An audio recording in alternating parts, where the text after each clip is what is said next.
விவசாய கடன் அனைத்தும் ரத்து. இனி விவசாயிகள் கடன் வாங்காத அளவுக்கு நான் விவசாயத்தை பேணி பாதுகாப்பேன்.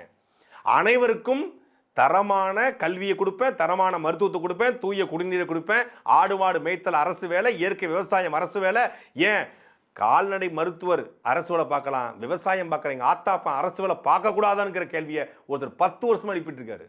கல்வி கடன் முழுமையாக ரத்து அப்படிங்கிறாரு. 2 ஏக்கர் வச்சுருந்தா ரத்து, 2 ஏக்கருக்கு மேலே வச்சுருந்தா செல்லாது, 5 ஏக்கர் வச்சுருந்தா ரத்து, 5 ஏக்கர் மேலே செல்லாது அப்படிலாம் சொல்ல. கல்வி கடன், மருத்துவ கடன், கல்வியை கடன் வாங்கி படிக்கிற நிலைமைக்கு எவன்டா தள்ளியதுங்கிற கேள்வியை அண்ணன் சீமான் எழுப்புறாரு.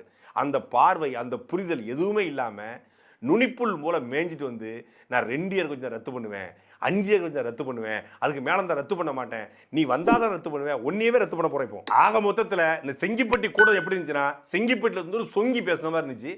அவர் நசனசன்னு பேசாதீங்க அப்படின்னு சொன்னார், சொதன்னு பேசி வச்சிருக்காப்புல.